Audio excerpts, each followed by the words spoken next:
یہ مولانا کا حکم تھا، حالانکہ نبی کی سیرت و صورت، عزت و عظمت، رفعت و مرتبت، عفت و عصمت، شان و شوکت، ناموس و تقدس، رسالت و شریعت، صداقت و عدالت، سخاوت و شجاعت، جرأت و ہمت، امانت و دیانت، نبی کا جلال جمال کمال خصال، نبی کے اقوال احوال کردار و اعمال رفتار گفتار انوار و اطوار تجلیات کے قد و قال، نبی کے خصائل شمائل فضائل مناقب جمالات کمالات احسانات میں کیسے بیان کروں؟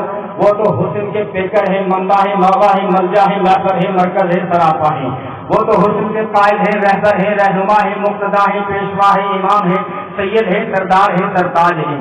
میں جب نبی کی سیرت کے سمندر کی لہروں پہ تیرتا ہوں تو سوچوں کی موجوں میں ہی مستغرق ہو جاتا ہوں۔ میں جب نبی کی سیرت کے گلدستے کی پنکھڑیوں کو سونگھتا ہوں تو معطر و معطر ہو جاتا ہوں۔ میں جب نبی کی سیرت کے آسمان کے تاروں کی چمک اور دمک دیکھتا ہوں تو خیرہ خیرہ ہو جاتا ہوں کہ نبی کی سیرت کی ابتدا کہاں سے کروں، کیا بیان کروں، کیا چھوڑوں، کہاں سے گزروں، کہاں سے ابتدا کروں، جس کے بارے میں نبی نے خود فرمایا، خود تو نبی جلو آدم بین الروح والجسد، ابھی آدم پانی اور مٹی کے بیچ میں تھے، یعنی ابھی آدم کا گاڑا بھی نہیں بنا تھا، اس وقت بھی میری نبوت کا اعلان ہو چکا تھا۔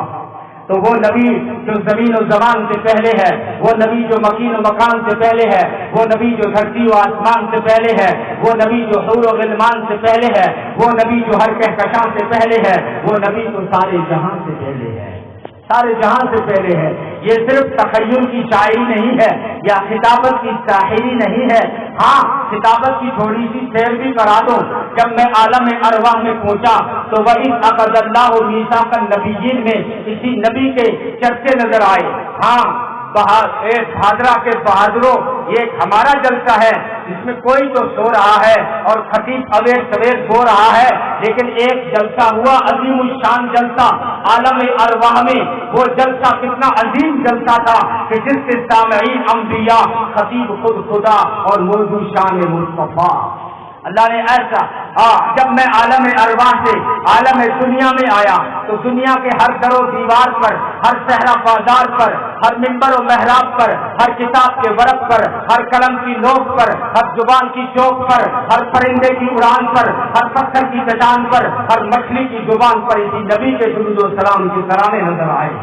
جب میری ولادت ہوئی تو میرے کان میں اذان پڑی گئی، دوسرے کان میں تکبیر پڑی گئی۔ میں نے سنا اذان میں نبی کا نام تھا، تکبیر میں نبی کا نام تھا۔ میں کچھ بڑا ہوا، مکتب چلا گیا، مکتب میں مجھے کلمہ سکھایا گیا تو کلمے میں نبی کا نام نظر آیا۔ میں نے نماز کی نیت باندھ لی، نماز کے اتحیات میں اسی نبی کا درود نظر آیا۔ میں نے سلام پھیرنے کے بعد دعا کے لیے ہاتھ اٹھائے تو دعا میں اسی نبی کا وسیلہ نظر آیا۔ میں بیت اللہ گیا تو بیت اللہ میں اسی نبی کے نام کے ٹک کے بچے نظر آئے۔ میں بیت المقدس پہنچا تو بیت المقدس پر اسی نبی کی عظمت چپکتی ہوئی نظر آئی۔ میں مسجد نبوی پہنچا تو مسجد نبوی میں نبی کے روضے پہ خدا کی رحمت برستی ہوئی نظر آئی۔ ہاں، خدا کی رحمت برستی ہوئی نظر آئی۔ غرض میں کوئی عبادت کروں، ذکر اسی نبی کا ہے۔ اگر میں کوئی تلاوت کروں، ذکر اسی نبی کا ہے۔ میں کوئی ریاضت کروں، ذکر اسی نبی کا ہے۔ میں کوئی اطاعت کروں، ذکر اسی نبی کا ہے۔ میں قرآن کی تلاوت کروں تو ذکر اسی نبی کا ہے۔ توریت کھولو، اسی نبی کا نام۔ انجیل کھولو، اسی نبی کا نام۔ زبور کھولو، اسی نبی کا نام۔ قرآن پڑھوں، اسی نبی کا نام، اسی نبی کا نام۔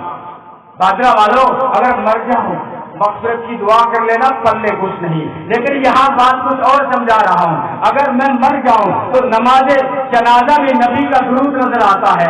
اگر میں قبر میں چلا جاؤں تو قبر کے سوال و جواب میں نبی کا نام نظر آتا ہے۔ اگر میں قیامت کے میدان میں چلا جاؤں، قیامت کے میدان میں لواء الحمد نبی کی عظمت لہراتا ہوا نظر آتا ہے۔ اگر میں حوض کوثر پہ چلا جاؤں، حوض کوثر کے پیالوں پر اسی نبی کا نام نظر آتا ہے۔ اگر مقام محمود کو دیکھوں تو مقام محمود پر اسی نبی کی شان و شوکت چمکتی ہوئی نظر آتی ہے۔ اگر میں سدرہ پہ چلا جاؤں جہاں جبریل کی انتہا ہو رہی تھی، وہاں نبی پاک صلی اللہ علیہ وسلم کی شان و رفعنا لک ذکر کی ابتدا ہو رہی تھی۔ اگر عرش پہ جاؤں، عرش کے پایوں پر محمد محمد لکھا دیکھوں، کرے جنت پہ پہنچوں، جنت کے دروازوں پر، جنت کے دریچوں پر، جنت کی کھڑکیوں پر،